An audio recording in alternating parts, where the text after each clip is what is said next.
আসসালামু আলাইকুম দর্শক ভাইরা, কেমন আছেন? শীতকালে কিন্তু সবাই কিন্তু পিঠা খান, খেজুর রস খাওয়ার জন্য বিভিন্ন জায়গায় যান, কিন্তু সেরকমই কিন্তু এখানে দেখতে পারলাম যে খেজুরের রস যে জাল দিয়ে যে গুড় তৈরি হয়, এই দামে করে এই রসগুলো নিয়ে আস বাইকের সাথে কথা বলি, তো টেস্ট করে দেখ সুস্বাদু কিরকম। তো খাওয়ার পর বুঝলাম যে অরিজিনাল খেজুরের গুড়ের রস যেরকম টেস্ট সেরকম টেস্টি লাগে। এখানে দামের মধ্যে এগুলো কি আনছেন? এগুলো খেজুরের গুড়ের খেজুরের রসের আচ্ছা, মধুর রসা যে অনেকে পিঠার জন্য এটা চলে, এটা পিঠা খেতে খুব ভালো লাগে। পিঠা খাওয়ারই গুড়।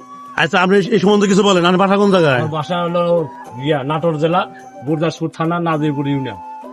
এই জিনিসটা কিভাবে আনছেন এই কথা বলেন। এটা আমরা একবারে রস পাইয়া জাল করে মধুর রসা বানালি আমরা এই দামে করে নিয়ে আসছে, দামে করে নিয়ে আসি। দামে করে নিয়ে আসছে। এগুলো কয়টা কেজি বলছেন? এটা 220 টাকা, 250। এগুলাই তো আপনি হয় না, এলো দুধ ফাটা যায় না? না না, এটা গ্যারান্টি দুধ আর গুড় এক লগে জাল দিবেন, গ্যারান্টি আছে আমার গুড়, দুধ গুড় একসাথে জাল দেবেন, সমস্যা নেই। গ্যারান্টি কোন রকম এটা খারাপ খাঁচা হবে স্বাদ না। লাগে। এটা আপনাকে হাতে না হলো এটা আমাদের নিজের বাড়ি হাতে। বাড়ি থেকে কেনা হয়েছে, মানে কেনা পরে হয়েছে। জানতেছে রস সেই কিনে আচ্ছা ঠিক আছে, এরা হলো বাড়ি বাড়ি গুনে হলো রস কিনে এরা জাল দেয়া এরা নিজে হাতে বানিয়ে নিয়েছে জিনিসটা।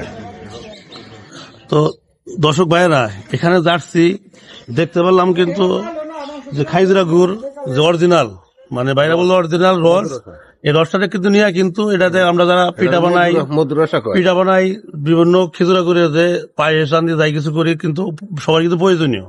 তো যেসব বাইরে আছেন টাঙ্গাইলে বাইরা পাশাপাশি, এটা কিন্তু সান কিন্তু বৌরা বাজার হোসেন বাড়ি গরুর মাংস আছে তার পাশের দোকান, এখানে কিন্তু বিক্রি করে। তো আপনারা চলে আসবেন, এখানে আমি মোবাইল নাম্বার সব দিয়ে দেবো ভাইগো। তো আসবেন আপনারা, অরিজিনালি মধুর রসা খেজুরের গুড়ের মধুর রসা পাবেন। তো ধন্যবাদ, ভালো থাকবেন। আচ্ছা ঠিক আছে, কথা হবে।